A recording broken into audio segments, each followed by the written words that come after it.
taking notes from nobody. Your superstars have off games. Follow us on social media at Celtics Talk Weekly. Welcome in, everybody, to the trade deadline special of 2022. I'm Justin Lowe alongside Seamus Darlingo, a.k.a. Celtics Every Day. How's everybody doing? Seamus, how are you doing on this fine NBA trade deadline day? We have 10 minutes left of the deadline. Dennis Schroeder is still on the Celtics. We've already had a couple trades. One really, really good trade for the Celtics. Another trade more for salary cap and tax, luxury tax results. Seamus, how are you doing? Let's just before we get started, for all the madness, because in the next 10 minutes, we know that the last 10 minutes of the trade deadline is usually the busiest in the NBA. So how are we doing before we get started?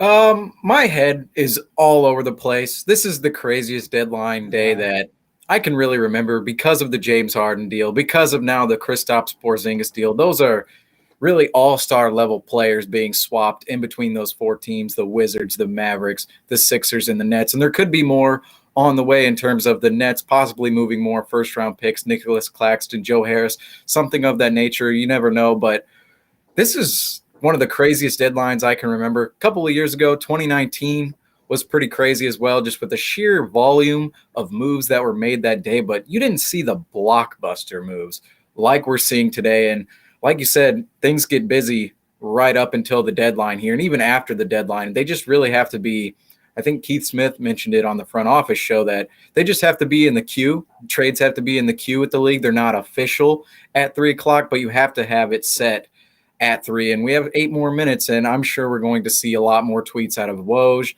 Shams, Mark Stein, all of those guys in the next couple of minutes here. And the Celtics, obviously our team, they still have a lot of work to do. 3 open roster spots, about $1.5 million under the luxury tax line right now, and 4 point guards on the roster after acquiring Derrick White. I totally expect him to be moved somewhere in the next 8 minutes, if not, reported later on in the day. But we have a lot to get to during the show, and a lot more to come as well. Now, you tell me. I have a few trades pulled up already. What's a trade you like to hit on first? Whether it's for the Celtics because they already made a couple of moves, or whether it's a team that might have shocked you. Well, we have a lot to talk about. The number one trade is the James Harden trade, but before we get on to all those other major moves that, might shift the East in one way or another, we got to talk about our own team, right? And the major move that was made earlier today, let me just pull it up officially. I could probably remember it. Derrick White, the Celtics, they get Derrick White for Josh Richardson, Romeo Langford, a 2022 first-round pick, which is protected 1 of 4. I put Dennis Schroeder. It's not Dennis Schroeder, by the way. Okay, and a 2028 pick swap, a first-round pick swap, which worries me a little bit in the deal, but that's still 6 years away. If we win a title in the next 6 years, it doesn't really matter what that pick does for us, which, we'll see what happens moving forward. But this deal, I've talked about it many, many times on this program, on Instagram, on Relevant, whatever app I'm on at any given time. The Celtics, with Josh Richardson, he's having a career-high season. And I know that we all love Josh Richardson and what he gave to the Celtics while he was here, but he was certainly a player you could sell high on, still upgrade his spot. And that's exactly what they did. They took a little bit away. I shouldn't say they took a little bit away. They added offensively by bringing in Derrick White, and defensively, Derrick White is still a really, really solid player, really good defensive player overall, and you're not really losing anything in that regard. So I thought this was certainly an upgrade from Josh Richardson. Moving Romeo Langford, I think I said it on my live the other day, Romeo Langford may never get a shot in Boston next to Jaylen Brown, Jason Tatum, and with Ime Udoka as the head coach and them all trying to win a championship, having Romeo Langford on the roster, he may not have received the reps moving forward. And also, the team picked up his $5 million player option, they had a team option on him for next season because he's on a rookie scale deal. And next season, they picked up his $5 million option. And at the time, that looked like it was fine. You exercise the 3rd-year option and you just move forward, or the 4th-year option, and you move forward with it. However, was Romeo Langford going to be worth $5 million next season if he's riding the bench, or if he would have hit free agency in the offseason? Probably not. You can go now use that money to go and get somebody else potentially this season on the buyout market. Now that cut our tax bill all the way down to 135 million, maybe you can use some of that saved money to actually go get a player that is of impact now. And with the first round pick, that's a little hesitant. You look at that and you hesitate a little bit on whether or not that was good for the Celtics to give up a first round pick for Derrick White. But ultimately, if you're trying to compete, your first round pick, how valuable is that going to be later on in the future? And you're probably going to use it in a trade anyway. And if you want Derrick White now, that's a good trade to use it in, especially if that pick does fall in the 20s, if the Celtics continue to rise in the standings. And like I already mentioned too, with that pick swap later on down the line, that could be a total disaster. We have no idea. We could have the first pick in the draft in 2028, and the Spurs all of a sudden could just pick or swap the picks with them and us, and we would essentially just be out on that. However, there's a world in which the Celtics are still good with Jason Tatum in 2028, and this is not a problem whatsoever. So I like this trade for the Celtics. We'll see what it does moving forward later on down the line with all these draft picks. The 2 draft picks involved, the 2 first-round picks, the first-round pick and the pick swap. But for right now, I like what this trade does for the Celtics on court, and I'm excited to see what else could potentially happen here moving forward, because the Celtics still have a lot more left to do. Now, let me ask you this. Did the Celtics give up too much for Derrick White? There's a lot of talk about this right now. First of all, I don't know why, and this is zero disrespect to Romeo Langford, but I don't know why that people seem so flustered about the fact that we added Romeo Langford in that deal. But whenever he gets injured, trade him. He's injury prone. This is the same story. Why all of a sudden is Celtic Nation so mad about adding Romeo to that deal, which I read that it does save the Celtics some money within that deal as well. Yeah, Romeo Langford, as I said, this probably rubs people the wrong way that we picked Romeo Langford 14th overall in 2019. In 2019, that was the Kings pick. That was a pick that we received in the Markelle Fultz, Jason Tatum pick swap there, where we traded the first overall pick for the 3rd overall pick. Sixers went on to pick Markelle Fultz. We went on to pick Jason Tatum. Way better pick, obviously, looking back. And we also received a Lakers protected pick, which did not convey the next season, and then it conveyed the next year under the Kings title. And the Kings were better than we thought that season, the 18-19 season. Pick fell all the way to 14th. We pick Romeo Langford, miss out on Tyler Hero by 1 pick, and that was a pick we tracked for 2 straight years. And now all of a sudden, it turned into a player. He came here, was injured 75% of the time he was here, never really got a good run out there, a good consistent run with the team, I would say. And now his value just isn't quite there. Like I said, he's under a $5 million contract next season, in which, he's really not worth $5 million at this point in time. He really has not shown anything to earn that deal. Now, I know he does have tools and he does have the skills to actually elevate his game and become a good NBA player, and I hope he does in San Antonio if they prefer to keep him around. But in Boston, I just don't think he would have gotten the reps. I don't think that he would have developed in Boston the same way he can develop, say, in San Antonio now, where he's going to have a lot more opportunity. And I understand people's, reluctancy to give up Romeo Langford or before this deal happened, but you just have to look at the Celtics situation where they're at right now. They're trying to compete for a championship with Jaylen Brown and with Jason Tatum sometime in the near future, maybe even possibly this season. I don't think we're going to go all the way to the championship, but you still want to compete this season. And having Romeo Langford there as a trade chip, as an asset that you can go out and use, there really wasn't many alternatives in terms of giving up players, because I think you still like Aaron Nesmith to a certain extent, and Peyton Pritchard is still a guy that the team should like after his rookie season last year, not getting the same amount of action this year, but those are still 2 guys you like. Out of those 3 players, Nesmith, Langford, and Pritchard, Langford was probably the odd man out, and just looking at the overall landscape of the team as well, his position, oh my Lord. We have Daniel Theis now, by the way. No, don't joke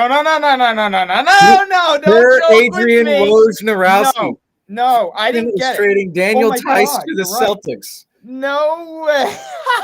What a switch. Dude, Brad, this is his 4th player that he's reacquired. 4th, folks. Since he's become GM less than a year ago, he's reacquired 4 different former Celtics. Nice. Whoa. Okay, so All right. Rockets Look, potentially. Now, who else is in that deal? Because could Eric Dennis Gordon be in that deal? Dennis Schroeder for Daniel Theis. Somebody else has got to be in that deal, right? Because Daniel Theis makes $9 million a year.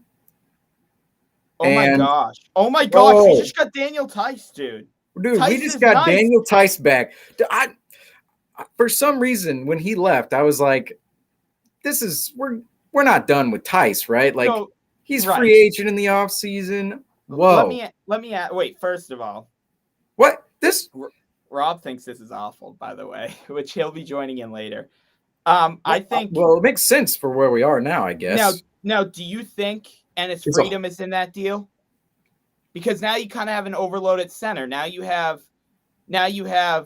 Robert Williams. Now you have Theis. You have Freedom, and you have Bruno Fernando. That's 4. And I mean, if you want to throw Grant Williams in at the backup 5, you can. That's 5 centers.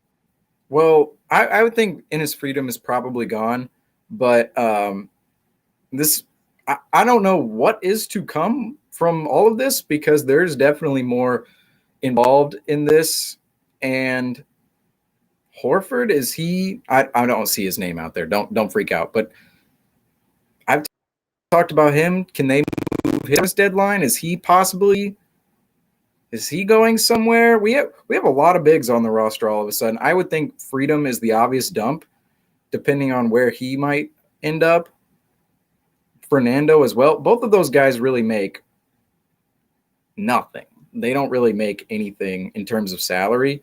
So it's not too hard to dump those guys.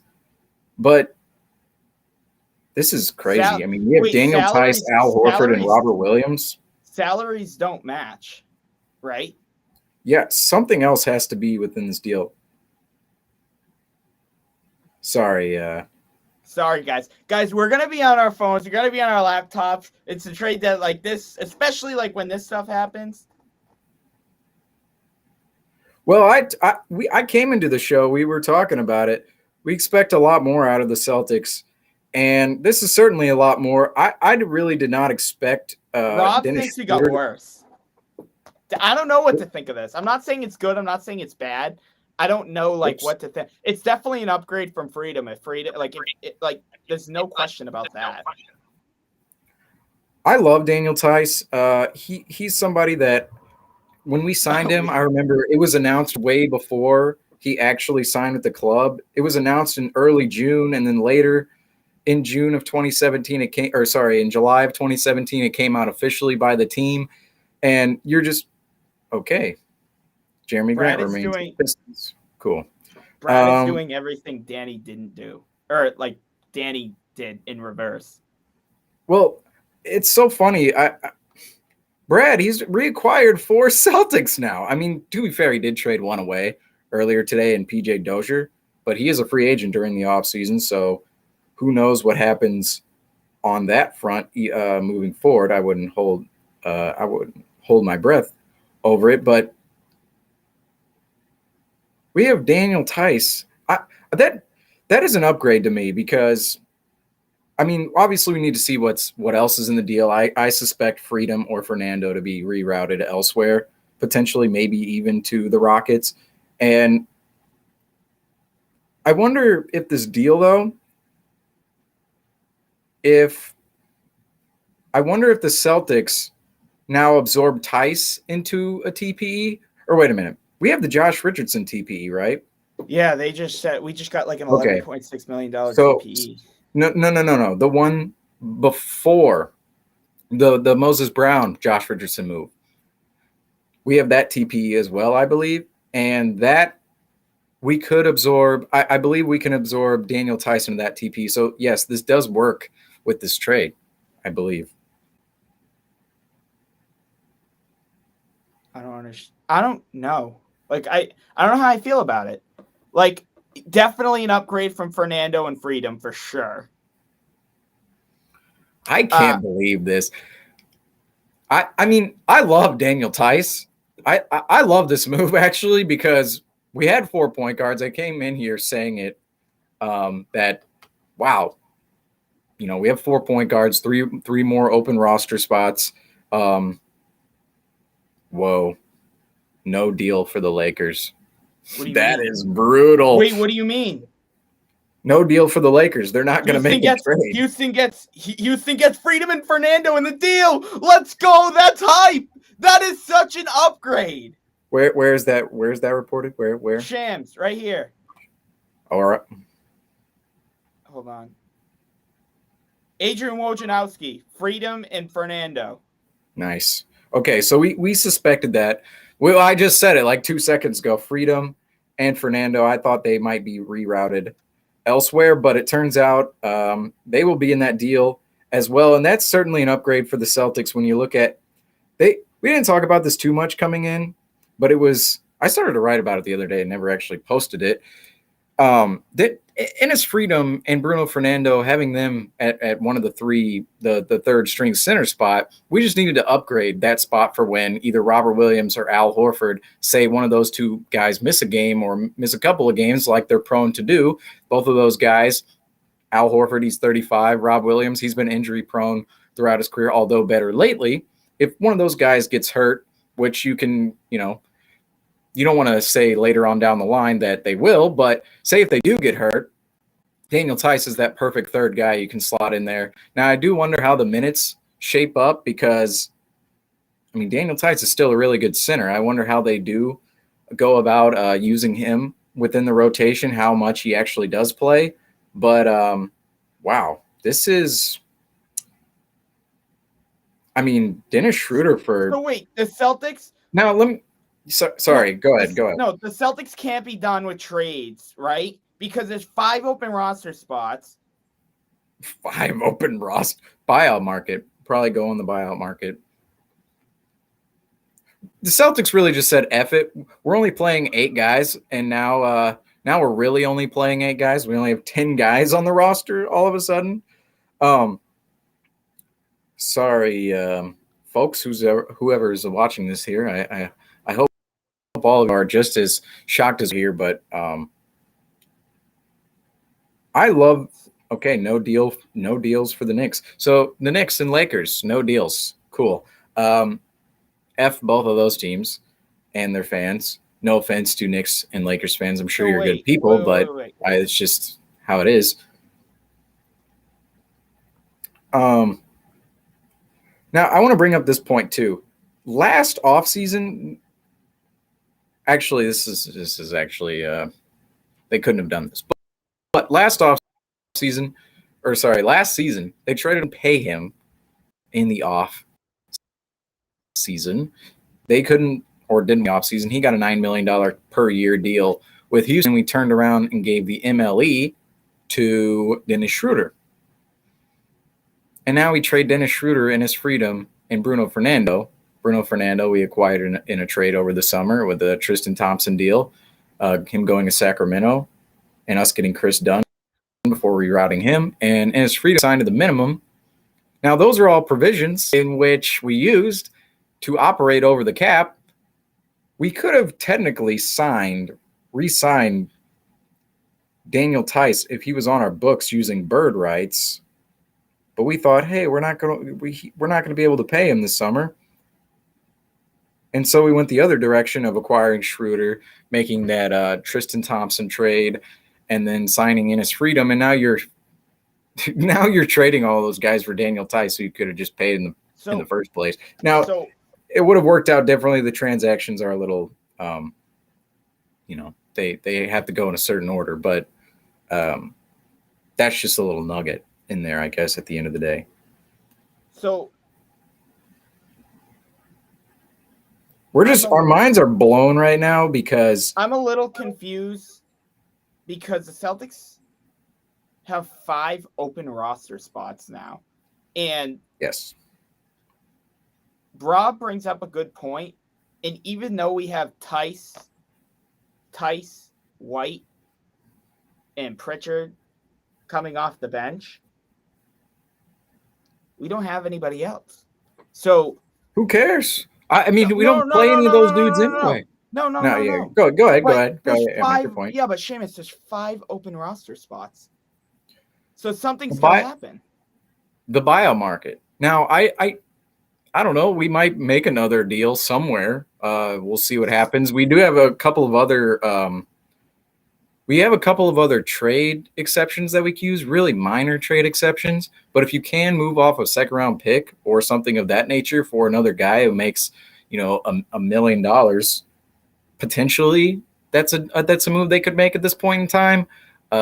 There's other minimum guys they can sign with 5 roster spots. You can do a lot with 5 roster spots, and still even going past the deadline, the buyout market will still be juicy. A lot of good names are on the buyout market this year. Maybe Goran Dragic. Like we said, we have 4 point guards now. Probably not. His name is probably out of the race all of a sudden. He's out there. Is Thad Young going to be out there if the Raptors don't buy him out? Derek Favors, is he going to be out there? There's going to be guys out on the buyout market that we can sign to deals, and we have minimum deals that we can sign without making ourselves I want to say that oh my God, yeah, official. Lakers and Knicks do not make any moves before today's trade. That's actually hilarious.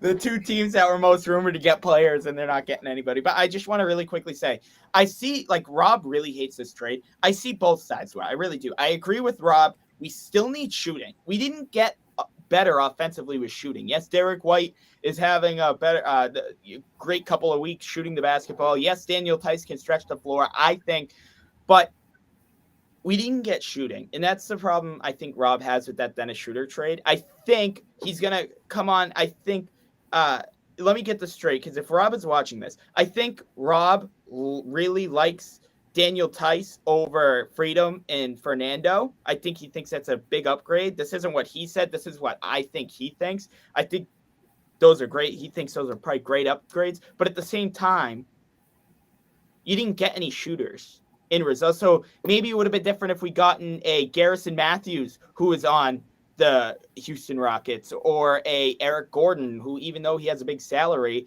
in that trade. But with 5 roster spots, see, I don't mind this. I think it's a big upgrade at backup center. I think the Celtics needed a backup center. You couldn't rely on Freedom. You couldn't rely on Bruno Fernando. But at the same time, I'm kind of on Rob's side where do you get the shooting from? I understand the buyout market's going to be, quote, juicy, but how do we get better at shooting? I just feel like a main thing here was to go out and get a shooter.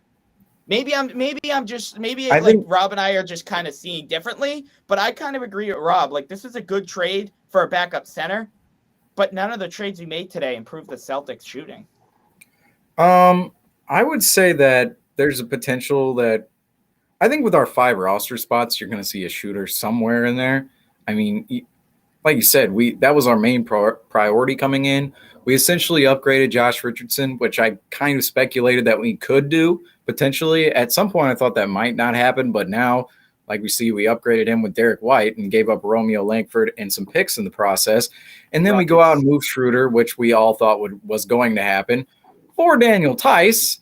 And he's an actual asset that we attained for Dennis Schroeder, who we were probably losing in the offseason for nothing. And I do agree. We did not acquire a shooter today. But that being said, we do have 5 open roster spots, and you never know who could find themselves as a free agent. Maybe is Gary Harris a buyout candidate? Let's see. Mike Muscala could be a buyout candidate, a notable shooter there out of Oklahoma City. Is Jeremy Lamb? He actually was in the Kings closing rotation last night, which is crazy, but maybe he's bought out in Sacramento. I kind of doubt it at this point after seeing them play last night. And there's going to be guys that we could potentially go out there and get. But, I agree. We didn't really acquire a shooter today. That being said, I don't know, maybe guys can just hit shots moving forward, because some of our guys are having career worst 3-point shooting seasons. Say Jason Tatum, if he brings that percentage up, that bolsters our shooting a little bit.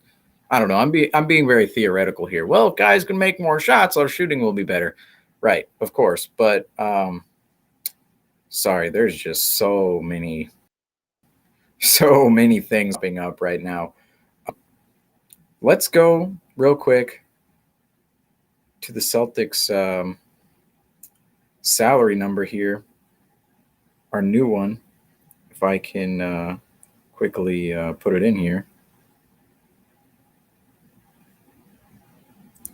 Sorry, folks. This is a busy time of year. This is the craziest day of my my year. Like the entire calendar year. This comes around every single year, and it's always just pure craziness every single year. You have no idea what's actually, well, you have an idea of what's going on, but you have to step back after it's all done and kind of look at the full picture, because right now everything is just craziness and trying to wrap our minds. We're just trying to wrap our minds around everything that has happened today. And we should also mention another trade in this regard here.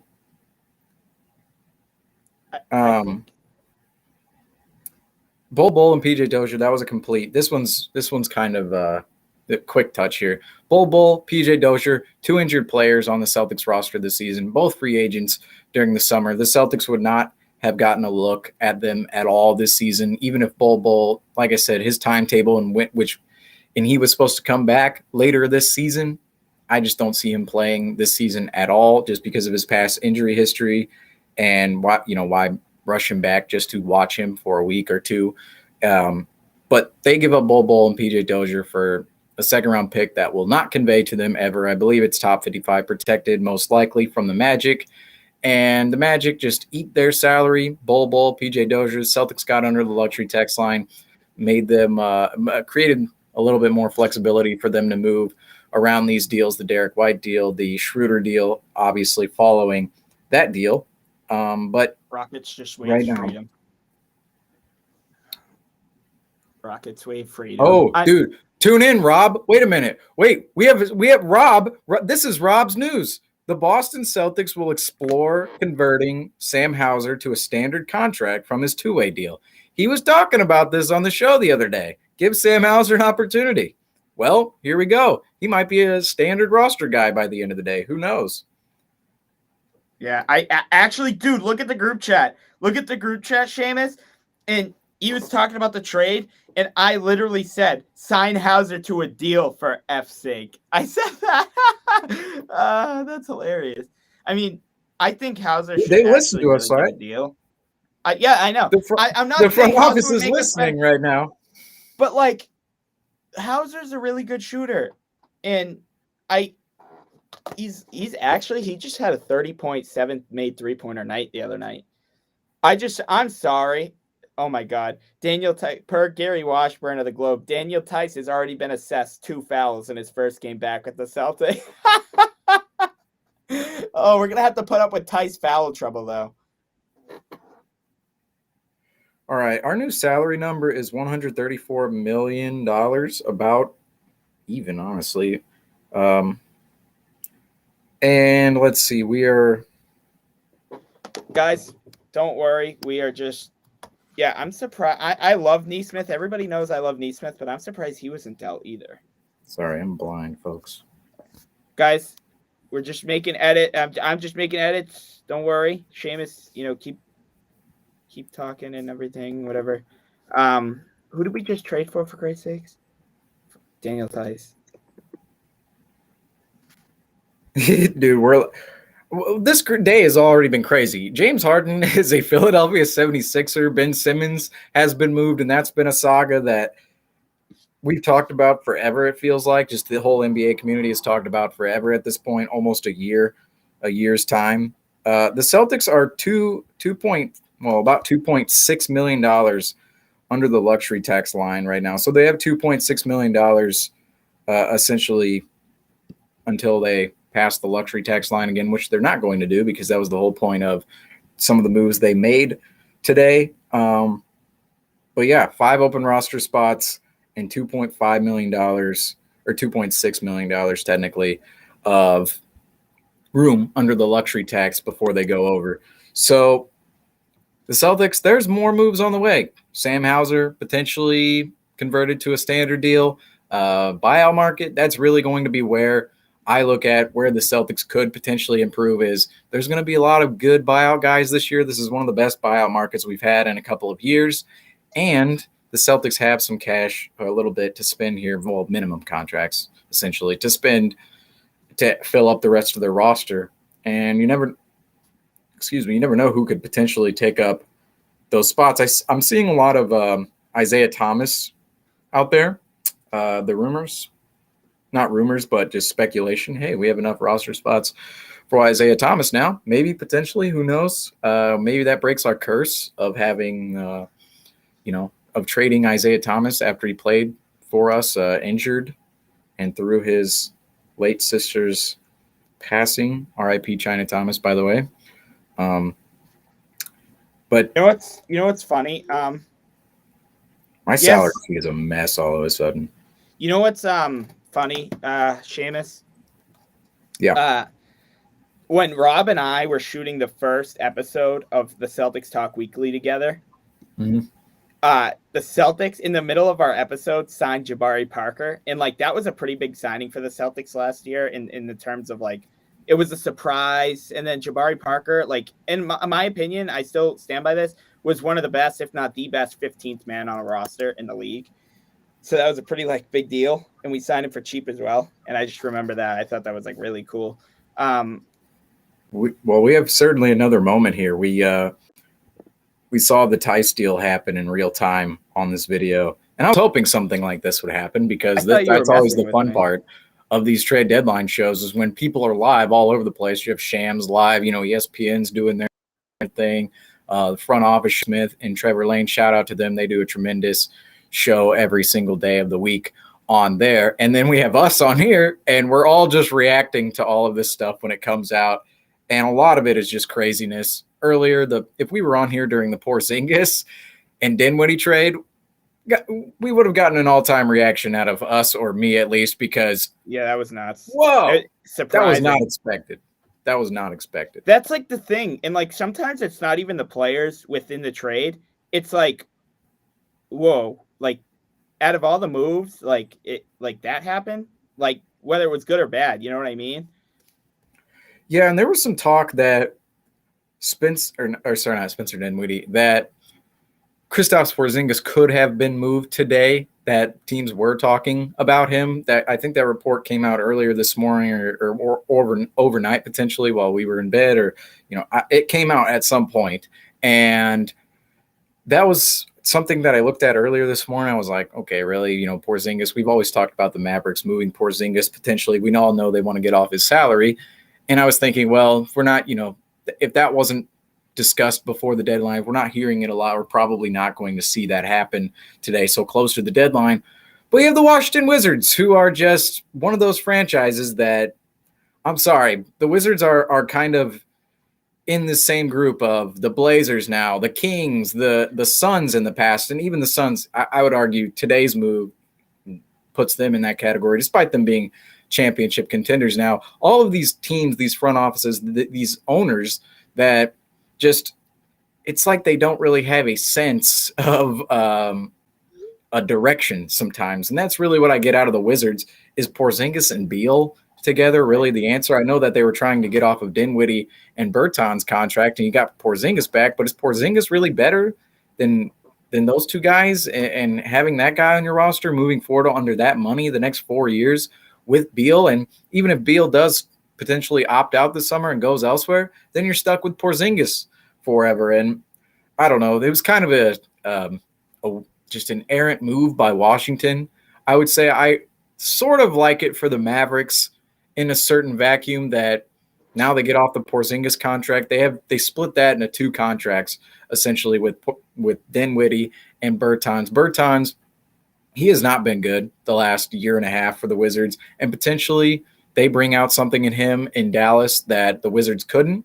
because in Dallas, there's more ball movement. You have Luka Doncic there, ultra playmaker. The Wizards, they were really an iso-centric team that just they were not a drive and kick type of basketball team. They were a drive and iso type of basketball team. And maybe Bertans' skill set didn't come out fully there. And that's potentially what we saw in Washington from him. Maybe they get something good out of him and Dinwiddie. I'm really interested to see how he fits next to Luka.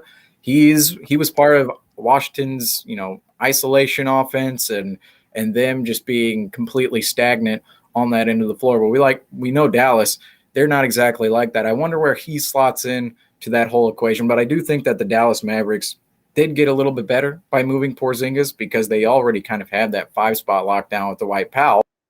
You move Porzingis, you get Dinwiddie in there. Maybe you can flip him during the summer. Like I said, maybe you can bring the best out of Davis Bertans moving forward, or Davis Bertans, I should say. And I like that deal more for Dallas than I do for Washington, but it is kind of confusing on both sides in terms of just that they actually got it done at this point in time, at this point in the season. And after there was really didn't feel like there was any rumors surrounding these guys. Like I said, it was mentioned earlier, Porzingis could have been moved.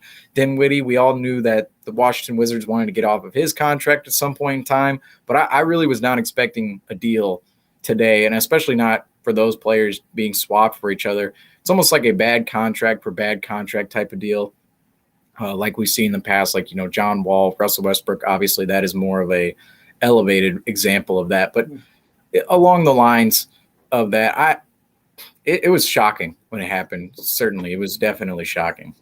I'm reading a tweet by Jay King on Twitter, and it says, quote, Ime Udoka was mad at the third stringers the other night for giving up most of the lead, and now the Celtics don't have third stringers. So it really makes you think. I want to mention, though, Seamus, as we continue to, discuss this trade that just happened moments ago between Dennis Schroeder and his Freedom, Bruno Fernando and big man Daniel Theis. I think it's a big upgrade at the backup center position, but I would have really liked Garrison Matthews, Seamus, who the Celtics had during the preseason. He's on a $2.7 million deal, I believe, $2.4 million deal.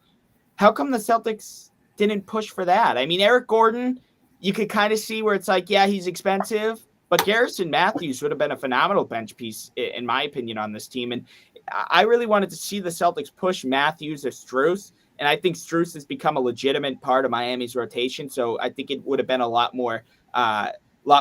The asking price would have been larger if you were to trade for Max Strus. But Garrison Matthews, I feel like you don't think he could have been packaged in this deal? Houston must be really high on him if he wasn't dealt at the deadline.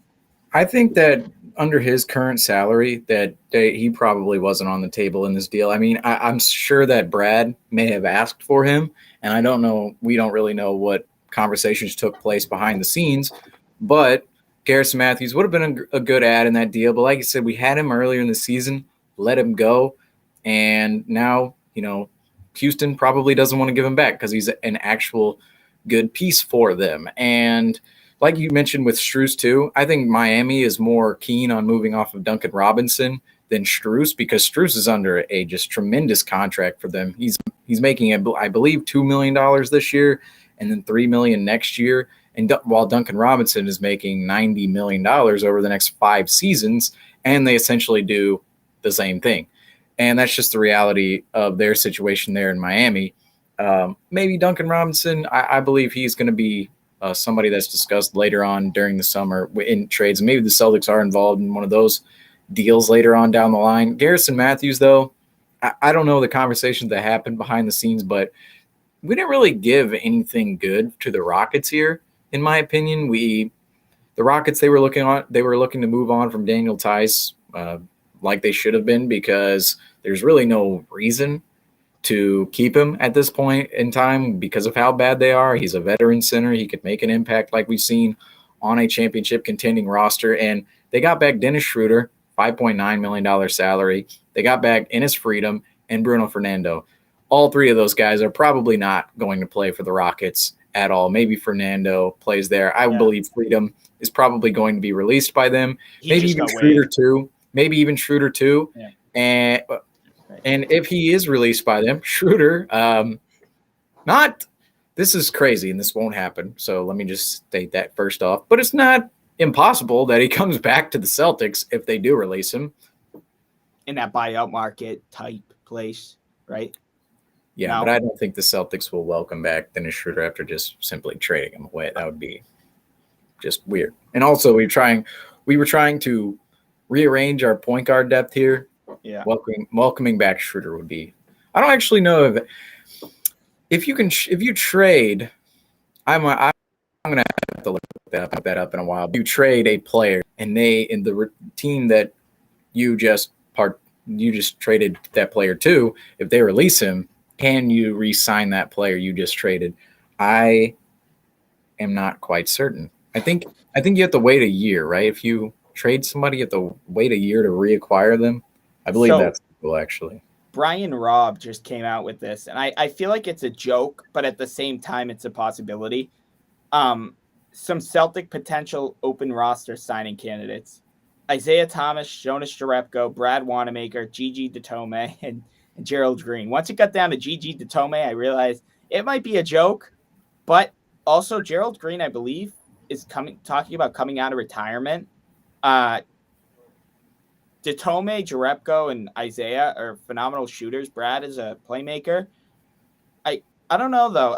And then the whole thing with the Isaiah Thomas thing. Yes, he can score the basketball and he can shoot, but at the same time, it's another point guard that the Celtics really don't need. But again, it does add a lot of scoring and shooting off the bench because Isaiah Thomas, believe it or not, ladies and gentlemen, if he does indeed return to Boston, he will be coming off the bench. There's no way Isaiah comes back and starts, especially now that we got Derrick White and Marcus Smart. I don't see Isaiah starting if he were to come back anyway. But, I mean, do you think this is the perfect, do you think this could mean Isaiah Thomas?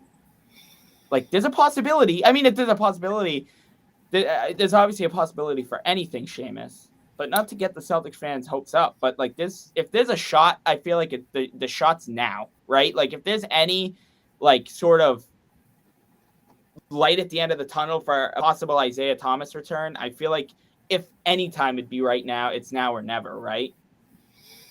I think that potentially, we've had a couple of moments throughout the history in which Isaiah Thomas has not been here post him being here that he could have possibly rejoined the roster via free agent signing. However, we just never jumped at the chance. Now we have 5 roster spots. Like I said, we're $2.6 million under the luxury tax line.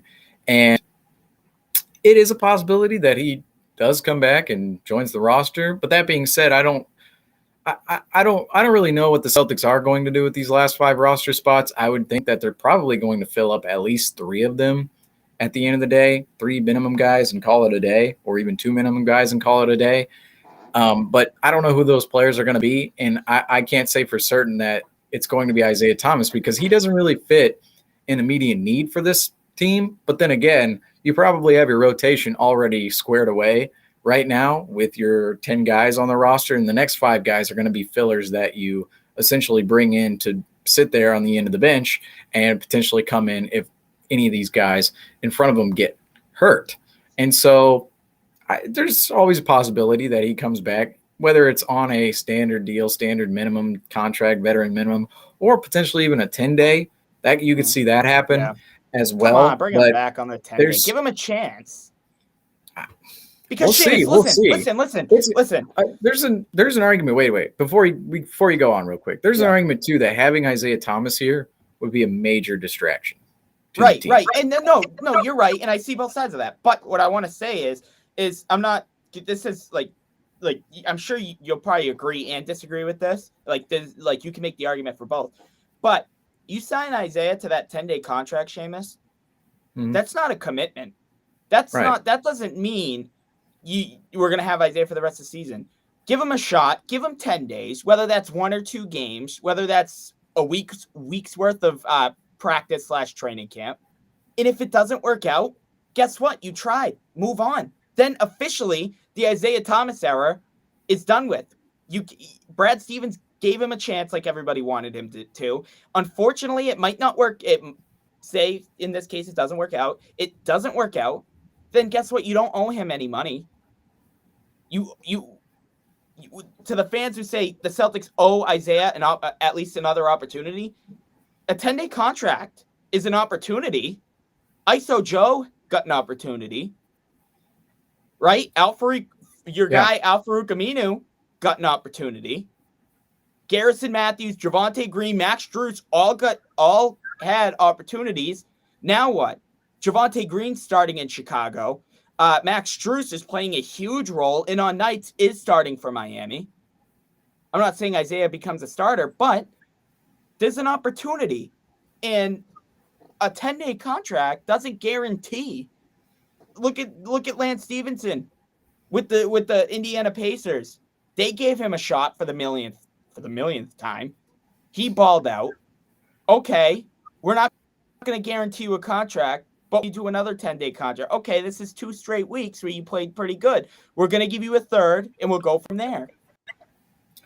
As we bring in, go ahead. I'm sorry. I think at the end of the day, the NBA is an entertainment business, and the whole thing surrounding the NBA is, well, making money, and then 2, satisfying the fans to a certain extent, because they are the ones who drive the machine. Oh my Lord, almost knocked this whole thing down.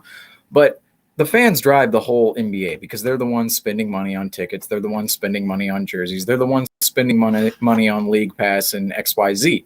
And so potentially bringing in Isaiah Thomas, I think that would do tremendous things to both, number one, attendance. Say you bring him in during a week in which we face, I don't know who we have left on the schedule exactly, but say we face, I think we've already faced these teams at home, but say we were facing the Kings, the Rockets, the Pistons, whomever at home, and you typically don't see those games as sellout games. Say you sign Isaiah Thomas and all of a sudden the whole arena fills up and everyone is there to go see Isaiah Thomas. That's an argument. And also, just for fans' sake, like you said, that could totally niche any of the rest of the Isaiah Thomas talk moving into the future, that we did sign him to a 10-day. He performed here. He didn't perform here. Whatever happens here. But at least Brad did give him a second chance, one that Danny Ainge did not give him. Right. And that would be kind of the narrative moving forward, that, well, yeah, see, they signed him back here. They paid him $100,000 plus whatever, added to his, yearly salary book there, and brought him back, gave him a chance, and that's the end. Like you said, I welcome back an Isaiah Thomas signing. I welcome back, I welcome an Isaiah Thomas return, but we'll have to see what happens, because we don't really, in our land, we would do that because we essentially would look at it and go, who cares at this certain spot, that there's 5 roster spots left and we have so much flexibility now. But you never know. The front office, if they think it's a distraction, if the organization thinks it's a distraction, if Isaiah Thomas still has some angst towards ownership, which is still a possibility. I know everybody talks about his angst towards Danny Ainge, but ownership is another group of people there who made the call on that Kyrie trade. And so maybe there's something there, who knows, but we'll just have to see moving forward. Isaiah Thomas, interesting name that would certainly draw a lot of eyes if he came back to Boston, but I don't know. We'll see. We'll have to see what happens. That's all I can say about the whole Isaiah Thomas potential return at this point. Now we're going to bring in Rob, but before we bring him in, when he comes in, I have some breaking news for him, because this is pretty important, because, him and I have worked really hard at this. Obviously, Ian, Seamus, and Ian have worked hard as well, but Rob and I started this, and we're super excited. So I'm going to bring in Rob. Rob, I'm going to give you some breaking news about this account. First and foremost, this is our most viewed stream yet on the Celtics Talk Weekly, which we can't appreciate that enough. And this is a big day, because the Celtics are really reshaping, whether you agree with the deals or not. This is a pretty big day for the Celtics. And secondly, Rob, whether you like the deals or not, the Celtics are listening to us, because a few weeks ago on the podcast, I said, I wanted to trade Juancho Hernangomez. The next day, they trade Juancho Hernangomez. We've been talking about Ennis Freedom getting traded. Whether you agree with the trade or not, it's a controversial trade. Ennis Freedom gets traded. And also, something else happened, Seamus, that you pointed out earlier. What was it? Sam Hauser, Rob, this is news for you, is the Celtics are thinking about signing Sam Hauser to a roster-friendly contract instead of a two-way deal. So I want to inform you that whether you agree with the moves or not, the Celtics are listening to us. I think they are one of our I think they're watching this in their office right now, but while they're making trades and making buyout signings and all of that, I think they have us on the TV. What do you think of that, Rob? Do you welcome the Celtics in? I mean, this could be huge. We could be paying for our colleges. We could pay for our college. Yeah, so, with the terms of the most viewed stream, that's awesome. Shout out to everyone watching, love all the support, guys. I really haven't gone to talk about any of the trades yet, so let me kind of give you guys my thoughts, opinions on the quick rundown. First of all, obviously the Derrick White trade. Personally, I love it. I think we gave up a little bit too much with the draft picks. Not too worried about that. The idea is that the picks we gave up aren't going to have too much value. We're not really in a situation where a first-round pick is going to, of our caliber, right around the 20 to 30 range. You hope we get the 32nd or 30th pick of the, because if you win the championship, you get that pick. You hope to be right around there. So I'm not too mad about the draft picks. They're protected in case, Tatum, Brown, in case shit hits the fan, we're okay there. So I like the Derrick White. He's fourth best player on the team. I think he's a guy you pair very well in a backcourt with Smart and of White. Great defense, great playmaking. White, honestly, a phenomenal scorer. He's over the past 5 games, he's been putting up right around 17, 5, and 6 on some solid shooting. Everyone seems to be so flustered about Romeo, Rob. I don't understand that. My thoughts on Romeo is, we've had him for 3 years. Unlike Grant, he hasn't really shown us any signs of improvement. Really, he kind of gets the same inconsistent Romeo. One game he gives us 9 points on some, solid, decent shooting. Some, defense effort is always there. He's decent in transition, but I use the word decent a lot, so I'm not mad about Romeo. It sucks to see Richardson go. I loved Richardson personally. I would have loved to keep him on the roster. I think he was a locker room guy. I think everyone loved him. He played with a lot of energy, a solid shooter, gave us some big-time performances. But Derrick White is a guy on a 4-year deal, a deal I love. I think he's a great, phenomenal pairing next to Brown and Tatum and Smart and Robert Williams. He's kind of that new fifth-core guy. And guess what? If it doesn't really work out, Derrick White is a guy that you can throw into a deal that matches contracts, and he's a guy that's young. He's going to draw some trade interest that you could potentially do to move for a third star. So Derrick White trade, I give Brad an A. I think it was a great deal. As for the Schroeder deal, that's where my problems come in, because I don't hate Daniel Theis. I think Theis is a solid one thing. Because I'm taking the impression. Can you admit one thing to me? That even though we got no shooting back, I'm just thinking about center-wise. Can you at least admit we improved at the backup center? Yeah, we improved. Because my take is my take is I know you're worried about shooting as well, which I totally agree with you. We got no shooting back in the 3 deals that we had today. But would you Theis? So here's my thing. So Theis isn't bad, right? 10 points, 6 rebounds, phenomenal defender. I mean, 5 fouls a game. Right? He gets a terrible whistle. He's a former C. I love Theis.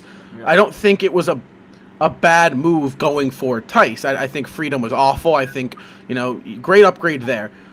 However, I think the use of trading Dennis Schroeder, the thing you got back for Schroeder was Daniel Theis is the problem. I think you could have, if you wanted Theis, you could have called them up. You could have offered them Fernando, Freedom, and some other little young player that's not really going to give us much. Richard Nesmith. Yeah, right. Nesmith, right. I think you call them up, and you could have done it with that. You could have done it with picks, I think. That's my opinion there.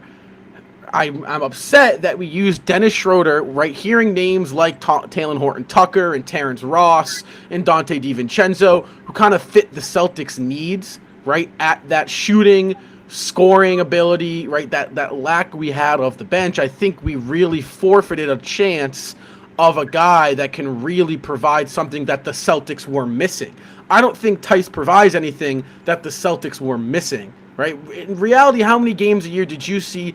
How much that Freedom was the reason we lost? Not a lot. Freedom would kind of play these bad stints of minutes. You'd be like, oh my God, why is Freedom out there? Oh my God. Yeah, but there was never a game of this season at all that I've been like, we lost that game because of Ennis Freedom or Ennis Cantor, whatever you want to call him, right? The ending of Detroit, maybe. Right. So that's my thought is that yeah, sure, I think Derrick White is a hell of an upgrade. I think he's going to be awesome for us. I really. I mean that guy's. I mean, I'm surprised the Spurs traded him. However, I think you had a real opportunity here to move Schroeder for a guy that kind of fits the Celtics' needs a little bit more, right? Whether it's, I would have loved a Horton Tucker, I would have loved a Terrence Ross, I would have loved. I mean, obviously, the Bucks' asking price for DiVincenzo kind of was Grant, so I wasn't going to do that. Right. But you never know. Maybe you could have gone Danny Green for. You never know. And I know Danny Green's kind of questionable, but a 3-and-D player is what I would have liked. However, we didn't get that. And I'm thinking right now, obviously, the buyout market, I love the Sam Hauser decision. Great shooter. Give him some minutes. Please give him some minutes. But we've been saying that even before the deadline, by the way. Like, you and I both. The Celtics now are looking at a core 5 or 6, really 7. The core 7 right now is Smart, White, Brown, Tatum, Robert Williams, Horford, and Grant. That's kind of the core 7. I like it. However, you're putting a lot of eggs in the basket of that Pritchard and Nesmith are going to work out here. They're rolling with them. You're going to be seeing a lot of Nesmith and a lot of Pritchard, I would assume. Obviously, Imi's kind of gone with this 8-man rotation. I'll probably stick with that, I'd assume. But I don't know. I don't know if I can sit here after this deadline and think of the C's that are on a 6-game winning streak that are only 2.5 games out of 4th. 3 games out of 3rd and 4.5 out of 1st. Are we saying this team got better? I don't know. I'm not going to say better or worse, because how about we actually see how this works on the court for the few games? Because we what we saw during the offseason, we thought we got significantly better, which on paper, even I thought we did. Depth-wise, defensively, we've been amazing. I think the Celtics are still going to be amazing on the defensive end. I really do. But yeah, no question. Derrick White's a phenomenal defender. I mean, he's a big time upgrade from Schroeder in that regard. I mean, he scores well, passes better, plays better defense. He's younger. He's a Celtic killer. He's on a very good contract. Are you kidding me? Right. You're paying him what, $15 million next season, and he's young. He's young. He's what, 25? Yeah, he is young, right? He was actually. I want to talk about this trade though, guys, really quick, because I'll just boost it on the screen. This is I know. I'm going to take it off for a second. This is our first trade today, which the Celtics were going to end up paying him $2.1 million, and PJ Dozier, which we're going to end up paying $1.9 million this year, because I think he's on a multi-year deal. I think, and they received the second-round pick. This was strictly. First of all, you're not going to get anything out of those two this year. This was mainly either when we did this was one, a money move, and 2, a futuristic move that if we were to keep these two guys, we'd see them next season, because both of their injuries are so significant. It's going to keep them out through the playoffs. And Bobo, we get to see him like the week before playoffs, and how would he really fit into the rotation? And then we get a second-round pick, which cleared a lot of Seamus, what did that exactly do for the Celtics? I know things have changed since the Theis and the Derrick White move, but at the time, what did that necessarily do for the Celtics? Because it's clear as day a money move. Well, at the time, let me see if I'm pulling it up here. At the time, the Celtics essentially, there we go. At the time, the Celtics had a salary number of about $139 million at the time, which was $3 million over the tax, give or take a couple of thousands of dollars there. And by moving Bol and PJ Dozier, they combined for a salary of $4 million, about roughly. And they moved those salaries for essentially nothing. They moved them for a second-round pick that is heavily protected and not expected to convey at all to the Celtics. Essentially, the same deal we made for Jabari Bird or with Jabari Bird a couple of years ago at the 2019 line. And so after that, the Celtics number dipped down to $135.3 million, which is under the $136.6 million luxury tax line. So at that point, we were $1.2 million or about $1.3 million under the luxury tax line. And that was a really, I would say at the time, that was a provisionist move because you never know. The Celtics were on the phone with the Spurs and the Rockets, I'm sure, at the time, and other teams as well, trying to wheel and deal Schroeder and possibly Richardson. And at the time, maybe you think that maybe those deals don't get done at the end of the day, or you're going to take back more salary in those deals later in the day that we saw, and you're just going to go ahead and ship off that salary off your books so you don't have to worry about it later on down the line. And that was really a no problem move for either team. Magic, they're going to either keep those guys on the rest of the season or waive them. It doesn't really matter. Both of those are going to get their checks. They're both injured. They're not going to play for them at all. We all know the Magic do. They're 15th in the Eastern Conference right now. They're not going anywhere. They don't mind paying those salaries at all. But the Celtics do at the end of the day, and that's exactly what they did. They shipped off those salaries. They didn't have to pay them at all, and it was really just at the time a move. I'm sure they knew that other moves were still on the table at that time, but it was more of insurance that, hey, we're just going to get these salaries off our books, dip ourselves under the tax, and just unless these, if these moves don't go down later in the day, we'll still be under the tax, which was sort of the main goal coming into today. Even accounting the other moves, say the other moves did come first and then they did offload those guys, that's really just a no-brainer move for the Celtics to save any money because, like I said, both guys are not playing for you this season. Bol and PJ Dozier were not playing for the Celtics this season at all. Why have them on the books? Doesn't really make any sense. Even over the summer, they're free agents, but they're not, hot commodity free agents. You're not really worrying about Bol or PJ Dozier walking. If you wanted to actually bring back any one of those players, you could go out and do that in the free agent market at the end of the day. Right. Yeah, I'm interested to see who we bring in as a roster spot here because, the more I look at it, we got rid of a lot of dead weight. Richardson, like I said, it kind of sucks to see him go. He was a guy that had another year on his contract. I think he was solid. He kind of was a streaky shooter, but, he kind of gave us some good games here and there. But, Cantor, glad to see him gone. Fernando, bench guy that really just sat there. Who else? Dozier, doesn't matter. Bol kind of sucks. Fan favorite. See him go. But, we got rid of a lot of dead weight, and I'll say that. I don't know. I'm just sitting here thinking, I'm interested to see. Yeah, like I said, Celtics have been rolling. You're bringing in Theis, obviously. I think the fan favorite for the locker room. I know Brown and Tatum love playing with him and Smart, so that's cool there. I'm hoping we throw Sam Hauser in and hey, here's 10 minutes a game, see what we can do. Right, yeah. We got some big games coming up though, so I don't know if those are the games to do it. But the more I think about it, the more I absolutely am in love with the Derrick White trade. I really, really am. I think he's a guy that, in my opinion, could be seen as the third best player on this team over Smart. I think that's where his talent level is.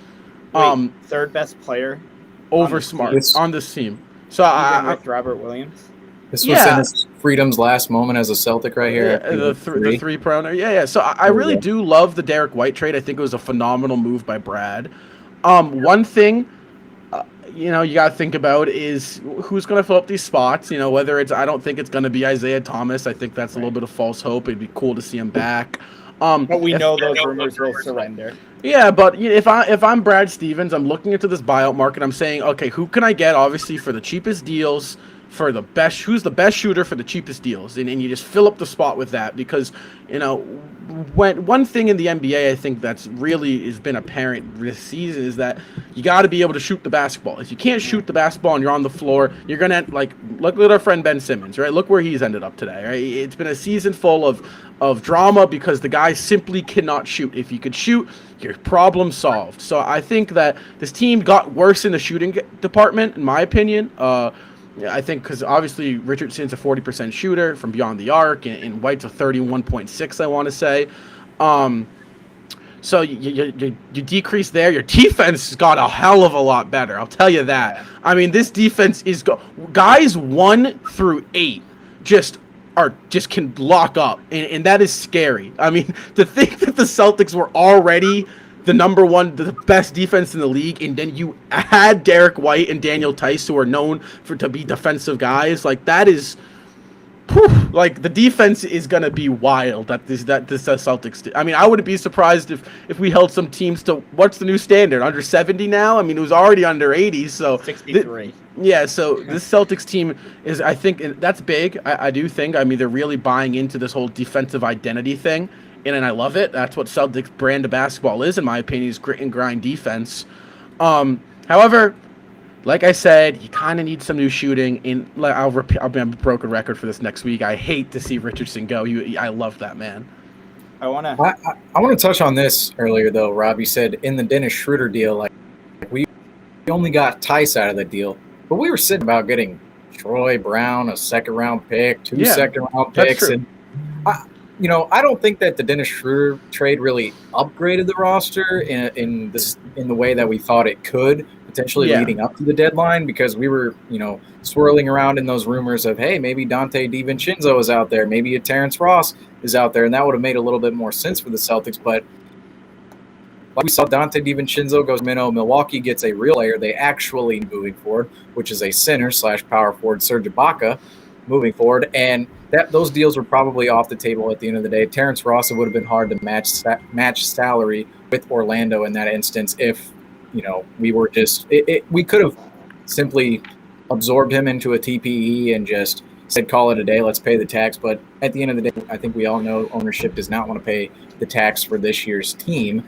But I still like us getting an asset for Dennis Schroeder at the end of the day, even if it's not a guy that really improves this roster a whole lot up top. He still improves that third string center spot, which we didn't really talk about on this show, but it was an area of in need of improvement for the Celtics moving forward. And they did that, and they acquired an actual asset. Say they do want to go down later in the line and make more trades. Say they consolidate more of these players for a better star. You now have Derrick White, Marcus Smart, Daniel Theis. You can package up in a deal to actually go get somebody if, say, this pairing doesn't work out for some reason. You go package up those players, get another player in return. Maybe we go out and try to get a third star over the summer if we feel that is what direction we should go in. The Celtics should go in that direction. That's a possibility. So I like the fact that we attained an asset and retained an asset that is under contract moving forward. And he's not under some kind of albatross deal. It's not like he's making, $18, $19 million for Theis. He's making $8 million this year, $8 million next year, and then $9 million the year afterwards. And I think that might be a team option as well, if I'm not mistaken. Well, there's also on my page right now, but that's really good for the Celtics that they were able to trade Dennis Schroeder for an actual asset, even if it didn't upgrade at the top. Real quick, because I know Ian just joined us. I think another positive that we got to look at is, the teams that were looking into Schroeder were teams you could have been seeing in the playoffs, the Sixers, the Bucks. Kind of nice to see him dumped to a team that we really don't have to worry about him. We don't see him in the playoffs. You don't improve a rival team with, what I'm saying? So you just get him away. He's in Houston. I love, hate to see Dennis kind of on that bad of a team for the rest of the year. But, that's another positive there. What are the chances he's a Laker by the end of the year? Who? Yeah, Dennis Schroeder? Yeah, I guess he was in Laker rumors. He could totally be – it's a total possibility that he is – either waived, bought out, whatever the Rockets decide to do with him at this point. I don't think they intend on playing him at all. I mean, they're not playing John Wall, who's making $45 million. Why would you play Dennis Schroeder at this point? I think he's probably going to be released from their team. Possibly he goes back to the Lakers. I don't really see that as a fit for him, however. I think the Lakers are really just desperate at this point. But Dennis Schroeder could find himself on a good team moving forward. Maybe he does find himself on the Milwaukee Bucks or the Philadelphia 76ers on a minimum at the end of the day. That's not out of the question. But for right now, it is nice to see that he wasn't just dealt to a contender for essentially nothing. Ian, welcome. What are you, really quick, because we have a lot to go over. What are your initial thoughts? Celtics made a few moves today. Celtics reacquired Daniel Theis. Celtics got Derrick White. What are your thoughts? They dished out Bol and PJ Dozier. That was more of a salary cap / tax standard tax. What are your thoughts? So today was interesting. So sadly, the Bull era is over in Boston. I feel like that's the biggest trade that happened today. Definitely nothing else happened that was bigger than that. Overall, I'm pretty happy with what the Celtics did. I'm kind of sad that we let Josh Richardson go and Romeo Langford go, really. But really, honestly, Romeo? I mean, I liked Romeo in a way, just because I don't know. For some reason, I just had a soft spot for him. But Yeah. kind of sad to see him go. But I'm really happy we have Derrick White. Derrick White is better than anybody else that we had on our bench, maybe excluding Dennis Schroeder. But Derrick White was the better. I mean, he probably is, but he immediately comes in and becomes the best six man on our team that we've had in a while. Yeah. I'm pretty happy with the Schroeder trade. I kind of wish we got more out of him. I've never really been the biggest fan of Daniel Theis. He's always kind of annoyed me in a way. Just for some reason, I don't know what it is. I just can't deal with Daniel Theis. But he is a solid backup for whatever we use him for, and he does provide a little more shooting than any other center on the roster outside of Horford. So I guess I can't be too mad at that. And I mean, it was overall a pretty solid deadline for the Celtics. At least they didn't do nothing, and that's kind of the biggest thing. So let me bring out another scenario here on Daniel Theis. What if the Celtics acquired him knowing that they're going to try to move Al Horford during the offseason? Right. This could be a move for the future. Now we could be looking at it. I thought of. Yeah.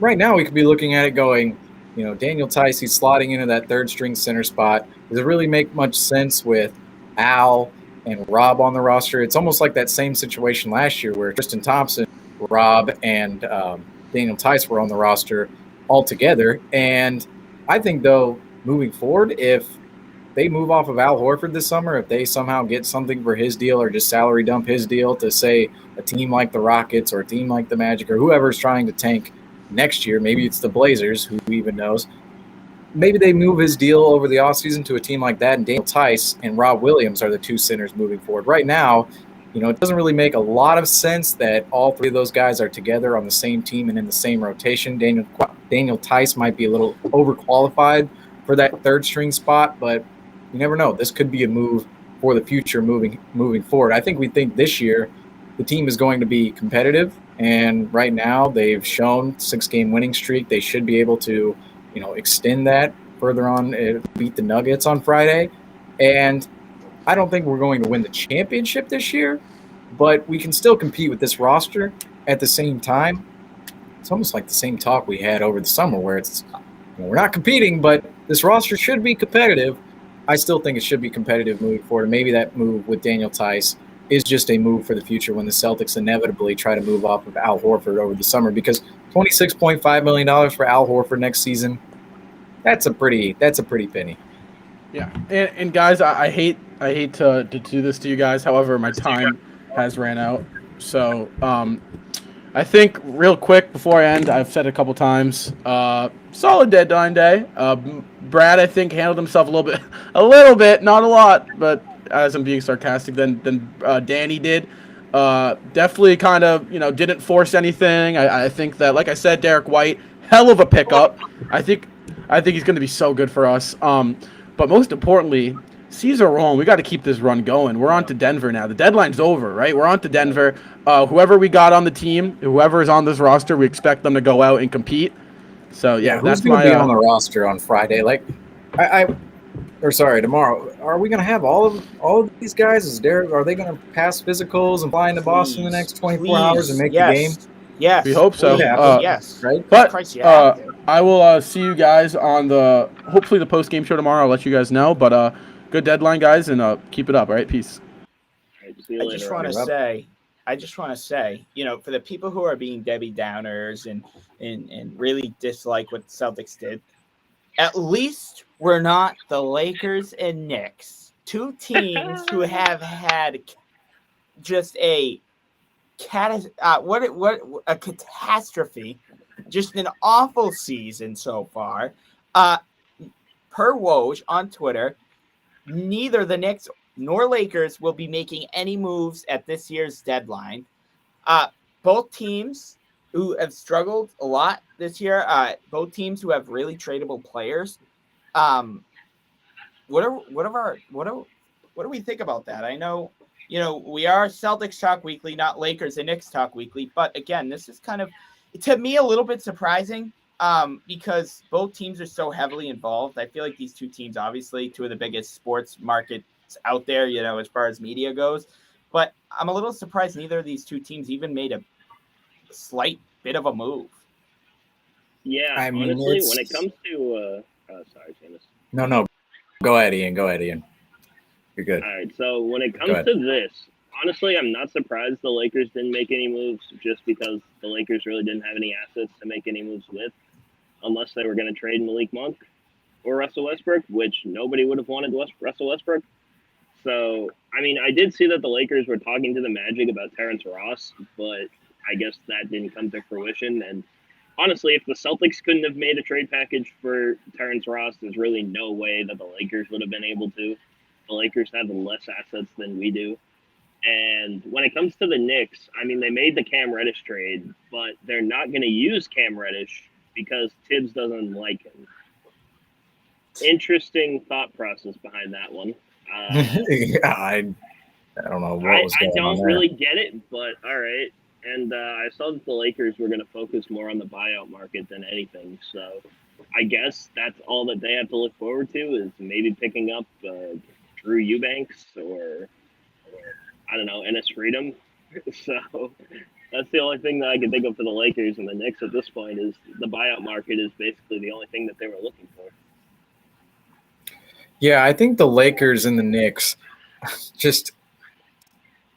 clown show organizations. Both of these organizations, their ownership, completely dysfunctional. And I know the Lakers won a title a couple of years ago, but that was only because they're located in Los Angeles and were able to draw LeBron James and Anthony Davis there. Other than that, everything is just a complete shit show behind the scenes there. And I know this is a Celtics program, and you'd probably expect this kind of talk, but it's the truth. If you're just looking at it objectively, the Lakers have not really been the greatest of operations over the past years, even with LeBron there. And saw it last offseason where they completely killed themselves when they went out and traded for Russell Westbrook. They voided the Buddy Hield deal with Kyle Kuzma and Kentavious Caldwell-Pope and Montrezl Harrell and instead sent them to the Wizards for Russell Westbrook, in which he doesn't even play in their crunch time rotation now. He is a net negative for them. He is not good for them at all, yet he is making $45 million a year and one of their three $40+ million contracts. When you have you have $120 million in salary tied up into three players, there's really not much you can do around the fringes at all. You're really putting house money on those three players to lead you to a championship, just like the Nets we saw last season and even into this season with Harden, KD, and Kyrie. And you saw how bad that Nets team was without them the other night on court against us. That's the same deal with the Lakers. They have a bunch of minimum guys, a bunch of mid-level exception guys, just guys that are not up to par with where the league is today in terms of all these teams with depth. All these teams, they run fast, they shoot a lot of threes. They're all modernized teams. The Lakers, they thought they could pair these three stars at the top of their roster, hit, go, fill them with whomever, and just have it all work for them. And that has not been the case at all. And deadline, they only had Taylor Horton-Tucker essentially and Kendrick Nunn to flip. And no one's a Taylor Horton-Tucker taker because he's making $30 million over the next 3 years, and he's probably not a $10 million a year player. And Nunn, what value does Kendrick Nunn, who's still out with injury right now, he's an injury-prone player, what kind of value does he really have? And then after that, they were talking about giving up their first-round pick. I wouldn't do that if I were the Lakers moving on down the line because they already gave up so many picks for Anthony Davis. Are you really willing to give up a first-round pick to go out and get Terrence Ross and add him to this specific Lakers roster where you think that, is Terrence Ross going to lead this Lakers team to the championship? Probably not. So why give up a first-round pick way after LeBron? We assume LeBron's going to be done by 2027, potentially. If he's done with the Lakers, if Anthony Davis is done with the Lakers in 2027, that's probably going to be a pretty good pick. That's really all they had to dangle, which is why they didn't make a trade today. There probably wasn't a package out there for them at all, and teams certainly we're not going out there and helping them at all, because we all know the Lakers, Clutch Sports, Rich Paul, they're out here terrorizing the rest of the league. They're trying to draw talent from all these other teams. As for the Knicks, continuous Knicks dysfunction here, because like I said, they traded for Cam Reddish a couple of weeks ago, and now Tom Thibodeau just does not plan on playing him at all. And that probably should have been communicated between the front office and him. There's clear miscommunication between the coaching staff and the front office in New York. If the front office goes and trades picks and a player for another player, and that player comes in, you think he's going to be in the rotation, think he's going to be somebody that develops there, and hopefully you want to pay down the line. And he's just simply not in the rotation over guys like Alec Burks and Quentin Grimes and all these other players who you look at and go, those are Tibbs' guys. Are they better than Cam Reddish?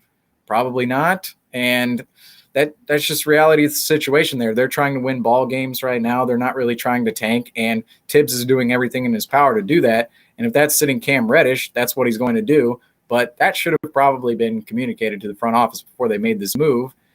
And that's just part of the Knicks dysfunction. And they didn't make a move today. They didn't really have anything to move either. Kemba Walker could have been moved, but I don't really know who wants Kemba Walker at this point on the roster. It probably would have been a salary dump move. At that point, you probably just keep him on the roster.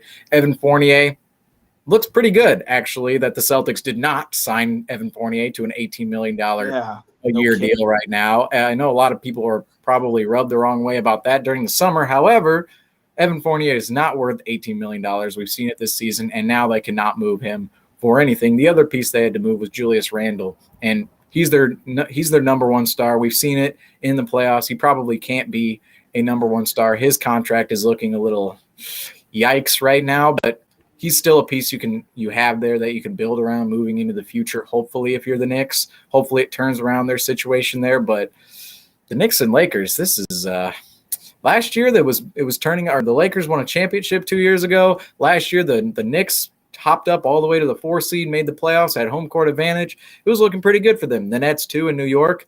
Now all these New York and LA teams, they look to be quote unquote. I shouldn't say quote unquote, but metaphorically speaking, in the shitter right now. Maybe not the Nets, but we'll see what happens with them moving forward. But I'm loving every second of this New York and LA downfall this season. And also, if we want to talk about the biggest trade of the day that's going to impact us as well, the James Harden trade. I said it earlier in the week, folks. This was going to happen. It was going to happen. And eventually, James Harden, he was missing games blatantly. Drops 4 points in Sacramento. That's his last performance on the Brooklyn Nets. 4 points in 37 minutes in a loss to the Sacramento Kings, who were an absolute mess at the time in which that game happened. Goes out and misses 4 straight games with a hamstring issue that has not popped up all season long at all until now. Doesn't travel with the team today and is finally dealt to the 76ers. I was kind of, in a certain sense, I was rooting for this trade to happen. But at the end of the day, the Sixers and the Nets, I believe, both got significantly better from this deal.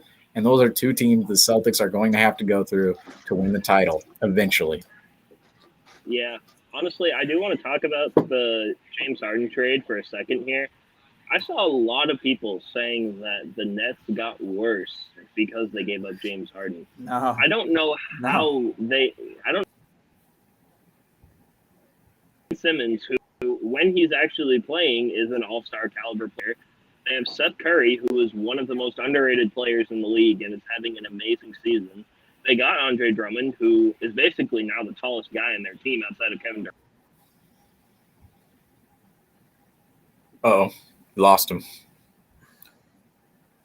I'll further. Oh wait, nope, he's back.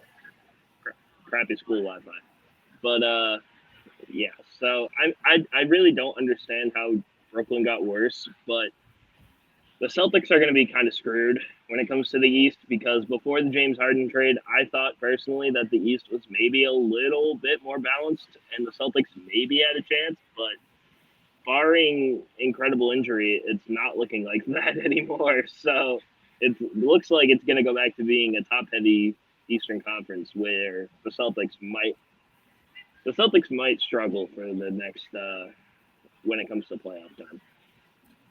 Yeah. Also, with this Harden deal, with the the whole deal, the details of the deal, I think the Nets really came away with a nice package here for James Harden, because you look at the Nets situation.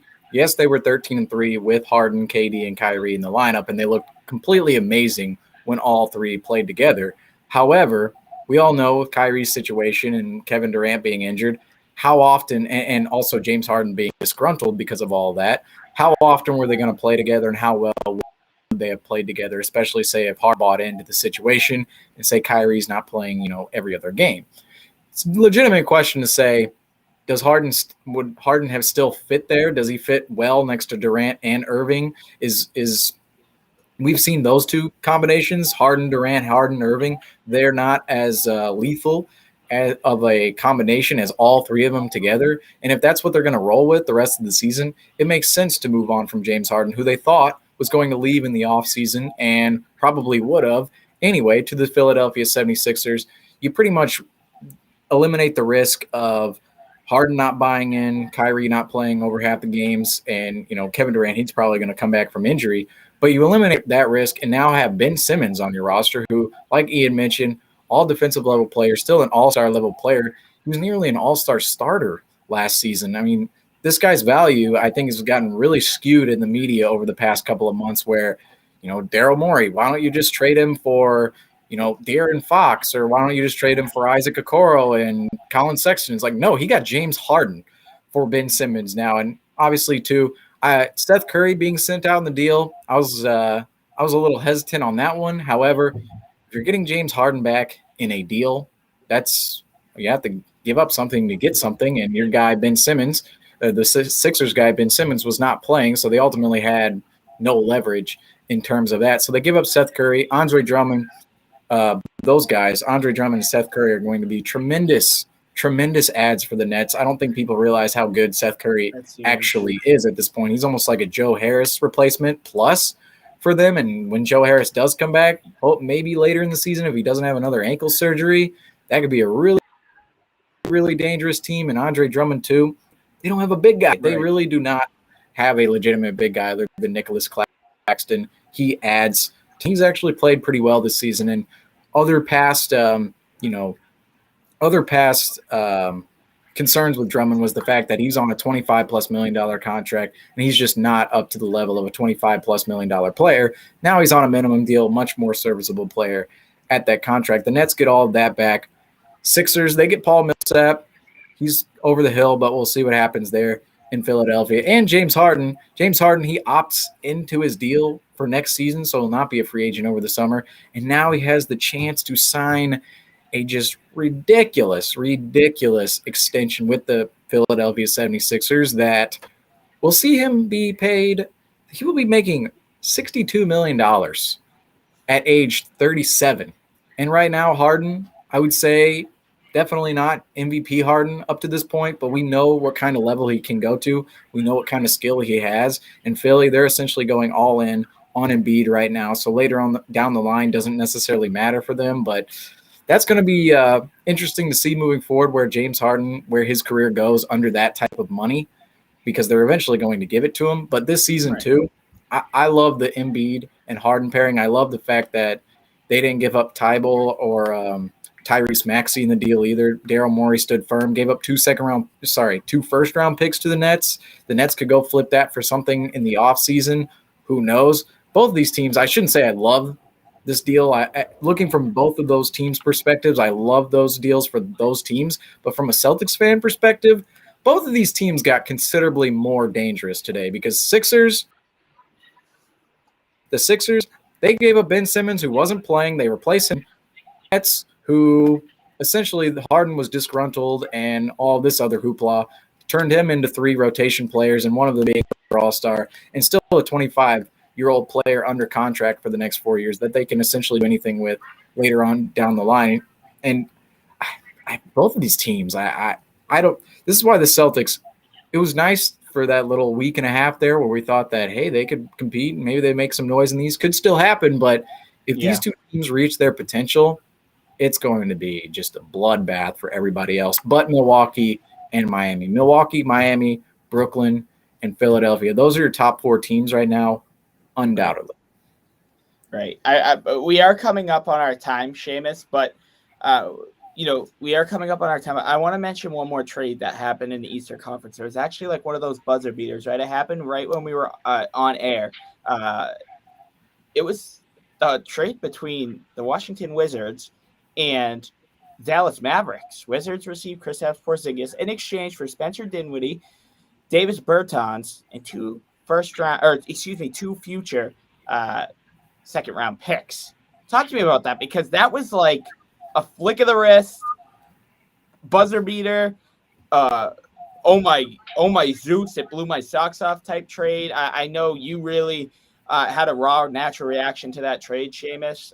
Ian, give us your thoughts on that. But guys, this surprising trade. They also got rid of Harrell. Harrell went to the Hornets, I believe it was. What does this do? Bradley Beal stays. He is not dealt, but he is out for the rest of the season. Kyle Kuzma stays. Kentavious Caldwell-Pope stays, I believe, which I'm a little bit surprised about. So what are you guys' initial thoughts on this deal? Yeah, this trade didn't make much sense to me when I first saw it. It was kind of interesting because I didn't know the Mavericks were trying to get rid of Porzingis, but it's kind of interesting to see that Spencer Dinwiddie gets traded to Dallas, because he might end up being the Jalen Brunson replacement if Jalen Brunson leaves in the offseason. And Davis Bertans, who, he hasn't had a great time, or he hasn't been great since he signed his contract, but I mean, he can still be a solid shooter. I honestly believe, and I have a friend who's a Mavericks fan, shout out to They Call Me Crafty, because he was not a big fan of this trade at the time. But, I mean, the Mavericks might have gotten better with this trade, although the Mavericks don't have any big men now. And when it comes to the Wizards, now that if Bradley Beal leaves in the offseason, you might possibly see the Wizards try to build around Porzingis and have Porzingis as the main guy on that team, with Kyle Kuzma and whoever else they want to put around him. So it's kind of an interesting thing to see that I didn't expect this trade to happen. I knew that the Wizards were trying to get rid of Dinwiddie, but I didn't think that it was going to be for Porzingis. Yeah, this trade was so confusing to me. I shouldn't say it was confusing in the sense that the two teams involved in this deal, it didn't really surprise me that they were able to pull this off. Because both of these teams, mainly Washington, just dysfunctional. What is going on in Washington? Why are you trading these guys? I understand the getting off of Dinwiddie and getting off of Bertans angle, but for Porzingis, now you're going to be trying to get off of Porzingis. It doesn't really make much sense for Washington to do that deal. And Porzingis, does that really fit next to Beal moving on into the future? Is that really the pairing that they believe is going to lead them in an East that now has a pairing of James Harden and Joel Embiid at the top, and KD, Kyrie, Ben Simmons, and you have the Celtics there and all these other do the Wizards really think that Beal and Kristaps Porzingis are the duo to win moving forward? I just don't think that should really be. I think that's really ludicrous, because we've seen with a better guard, Luka Doncic, a better distributing guard, he didn't work there. And in Dallas, I think Spencer Dinwiddie, I kind of like this move for Dallas, because you split the Porzingis contract into two different contracts now, essentially. And both of those deals, yes, they go further into the future, and you have salary on the books later on down the line if you're the Mavericks. You can still possibly deal those guys in two separate deals and still get off that money, or actually get something more for them and actually turn them into further assets that may as well help your team, rather than just Porzingis singular on your team under a max contract. And with Dallas too, I think this season with them, it's going to be confusing moving forward what the rotation looks like with Spencer Dinwiddie and Davis Bertans. Bertans, I think they can probably bring something out of him that Washington couldn't the past couple of years. We're going to be on Bertans watch again. I know a lot of us watched Bertans a couple of years ago, wanted the Celtics to trade for him, and we're big fans of him. But now in Washington, goes into that isocentric system, doesn't really flourish there at all, gets the contract extension, really just dwindles. His game just dwindles over the past couple of years. Maybe Dallas gets something out of him moving forward. But Dinwiddie, you have Dinwiddie, Brunson, and Luka Doncic in the same backcourt, those are just three guards that I would just never expect to be in the same backcourt at any time ever. And yet the Mavericks are going to slot them into a rotation and eventually pay Jalen Brunson this summer if they want to keep him around, which out of those three, well, I shouldn't say out of those three, him and Luka are the two out of those three that you would want to keep around theoretically. And it's going to be interesting. I would expect to watch a lot of Mavericks games at the end of the season here, along with the Kings and now the Celtics. They have a whole new rotation with them as well. And man, this trade deadline, it really brought I would say this trade deadline, it really just shook up some things in the NBA for sure. And definitely for some teams that needed it, the Sixers, the Nets, the Celtics, all these teams, like we said, the Lakers and Knicks were not able to make moves, and teams like the Wizards and the Mavericks made questionable moves. Also, the Wizards, Justin mentioned it as well, moving Montrezl Harrell for Vernon Carey, Ish Smith, and some seconds. I mean, I guess that's weird. All right, but I feel like you probably could have gotten a better asset somewhere in that deal for Montrez somewhere. I don't know. It was a little weird. Definitely some questionable trades today. Definitely some home run hitters today, but we're all going to see it. We're going to see how it plays out on court moving forward for certain. Right. I'm very excited, honestly. I am. Also, one thing I want to talk about that Harrell trade. The Hornets' big thing is that they don't play defense. What does Montrezl Harrell bring to them? He brings defense to them in a way. He brings an edge to them that they previously didn't have. I feel like Montrezl Harrell is going to be a very underrated player on the Hornets moving forward, and I honestly think the Hornets are going to be better off with him. Yeah, I think Montrez could be a good, solid addition for Charlotte moving forward because, number one, they don't play a lot of defense anyway, and they like to get out and run. Mason Plumlee isn't the perfect big to slot into that rotation if you're trying to run up and down the floor every night. But now you have him coming off the bench, presumably Mason Plumlee or Montrezl Harrell. I don't know who they're going to take off the bench there or put on the bench there, but we'll see moving forward. And Montrezl Harrell, I think, is going to be a good player for them, especially them trying to run and transition play quick on both of the floor. And like I said, they don't play much defense anyway, and that's really where Montrez's concerns lay. And you didn't get any better defensively from the Hornets standpoint, but you only added on to what you're good at now, to what you're already good at, and that's sometimes a major positive for a team, especially when they fill a gap in that regard. I was a little surprised that PJ Washington wasn't dealt because that was a name that was thrown that the Hornets were reportedly really looking to ship out. Something, nobody must have offered them anything too intriguing. My guess is because you added Harrell to that lineup, and I think Washington's really talented. I would actually, I wouldn't mind seeing Washington depending on what we had to give up, but I was a little bit surprised to see that happen.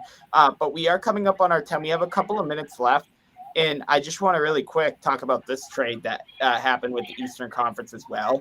The Pacers and Kings just a few days ago pulled off a Domantas Sabonis, Jeremy Lamb, Justin Holiday, and 3 first-round pick swap for Tyrese Halliburton, who was actually the best player on the Kings and was their pride and joy, their future. Their Jason Tatum, I feel like, in the making of the Sacramento Kings franchise. Adding Buddy Hield and then as well as Tristan Thompson. Pacers reportedly were going to flip Buddy Hield. That I don't think that happened. So they now have Buddy Hield. Talk to us really quick. Use the last few minutes to talk about this trade, guys, because this was kind of a shocking trade. We kind of had a feeling that Sabonis was going to be dealt, but what they got back was even more surprising. I actually think that what are the Kings doing here? Yeah, it's kind of such a it's going to be a terrible trade if it doesn't work. If Fox and Sabonis can't work together, although last night they looked pretty good against the Timberwolves, but if they can't work together, this is going to be the worst trade the Sacramento Kings have made in a long, long time. You traded Tyrese Halliburton, the only player that's ever actually wanted to be a Sacramento King. How many players have said, I want to build the Sacramento Kings. I want to be in Sacramento. I want to be a king. No one has ever said that. Tyrese Halliburton was their future. He was their Jason Tatum. He's going to be a star in Indiana. And Indiana, they got better in this deal as well. And it coincides with the Jalen Smith trade that they made today, too. Him, Jalen Smith, Buddy Hield, that's going to be a solid team.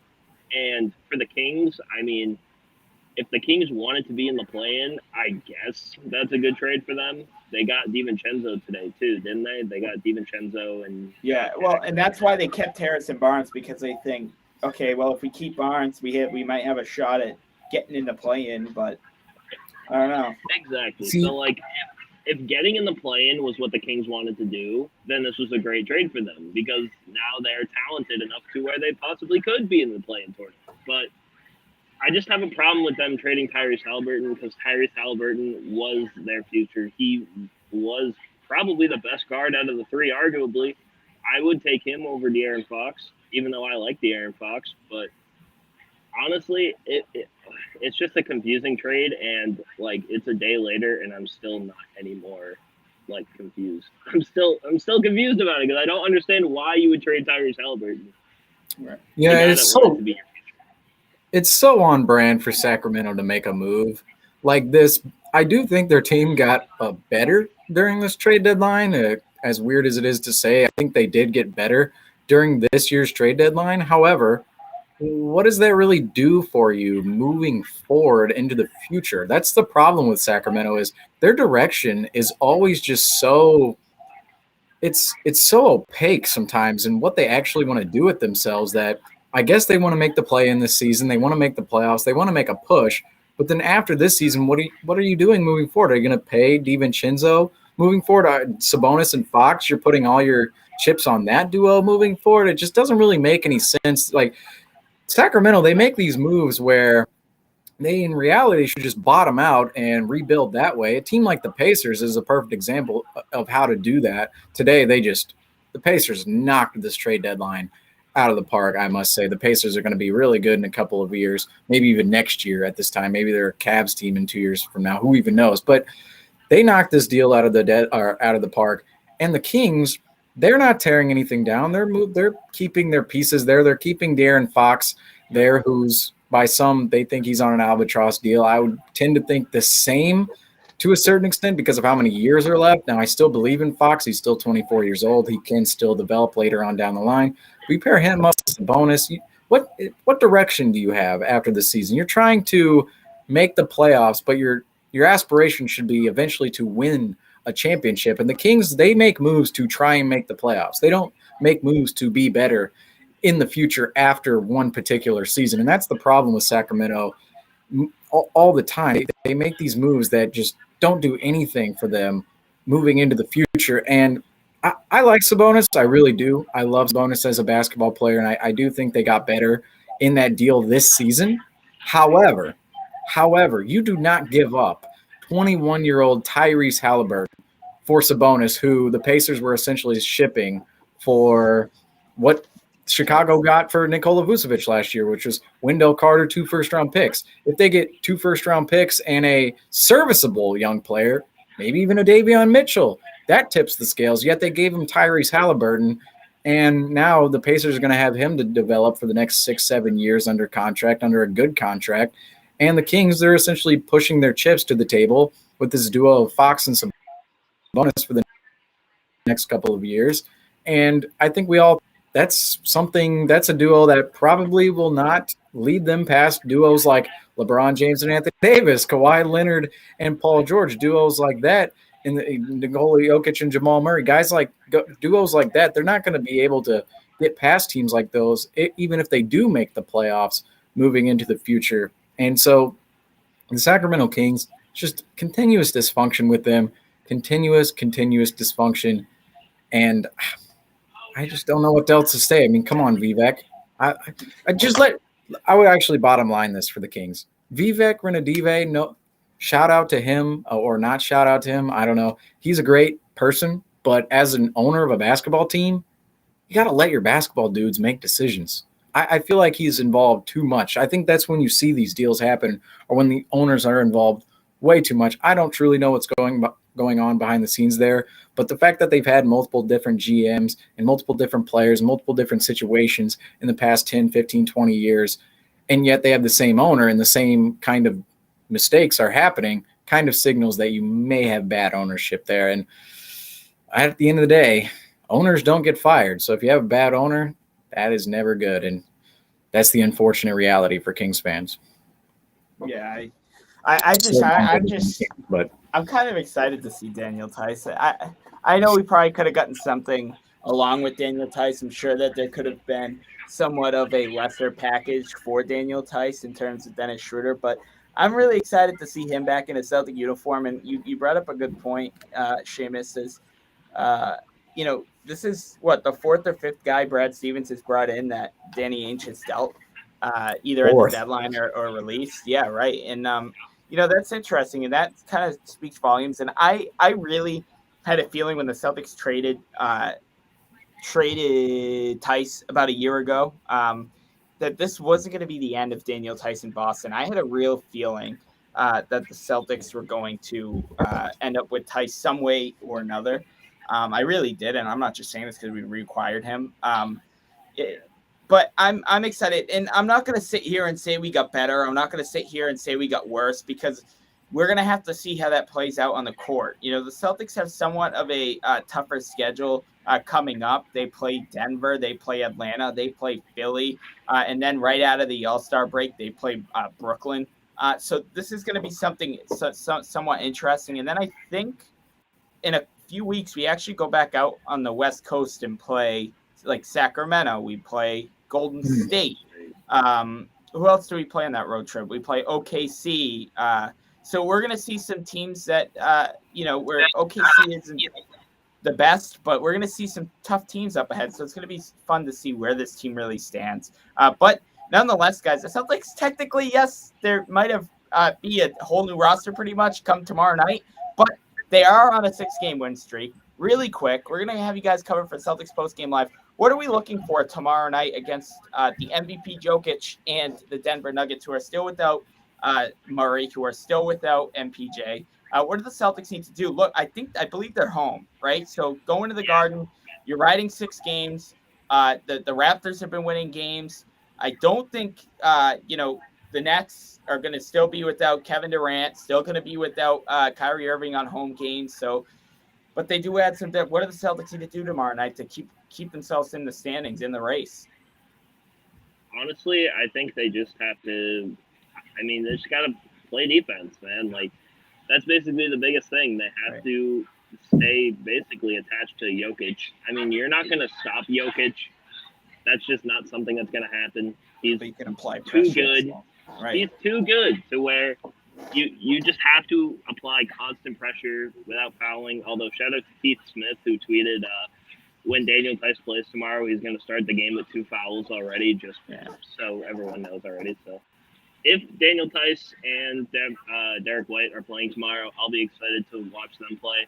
I want to see what Derrick White does in this offense, because if you guys don't remember, Derrick White played with Jaylen Brown and Jason Tatum on Team USA in 2019 when they were in the FIBA thing. So I'm pretty interested to see him. I want to see what he can do off the bench. He makes the Celtics defense interesting. He makes it a lot better. He's basically known for his 3-and-D, basically. So I'm pretty excited to see. I think you just got to apply constant pressure to Jokic, and hopefully guys like Aaron Gordon don't go off and, torch us that way. Yeah, tomorrow night, I really don't have true expectations for the team, because we did lose 2 rotation players in Schroeder and Richardson. I don't know if White and Theis are going to play tomorrow. I presume that they would if they get to Boston in time and get integrated and all that good stuff. But we'll see what the rotation looks like tomorrow night. And I really am just hoping for a win. Extend the win streak. We didn't lose. I mentioned we lost 2 rotation players, but both of those guys were coming off the bench. So you still have your dominant starting 5 in terms of net rating out there, and in terms of defense too. You still have that 5 out there. Maybe they play heavy minutes tomorrow night, and that's just the way the Celtics roll on Friday. And I think I just expect a competitive game, in which we don't lose the rope at the end, because I think the Celtics are turning a corner to a certain extent. We played a lot of bad opponents, but we're starting to get a mojo now. You're not seeing the whole fourth quarter collapse. You're not seeing the major inconsistencies within the team. But like the roster changed today, and we'll have to see how that impacts the team moving forward. Tomorrow, hopefully they win, though. All right. Well, that's going to conclude this 2022 trade deadline special. It was a lot of fun, guys. Nearly 2 hours. To Justin for holding it down the entire time. Ooh. Yeah, that was 2 hours worth of content. You guys grinded that out. We appreciate that. But we're going to be right back here tomorrow night. Celtics postgame live. Celtics back at it against the Denver Nuggets tomorrow night at the TD Garden, 7:30 p.m. tip-off on NBA TV. Catch us right back moments after the final buzzer, minutes after the final buzzer for a Celtics postgame live. For now, I'm Justin Lowe alongside Seamus Darlingo in Angelo. Take care, everybody. We'll see you tomorrow night for Celtics Nuggets.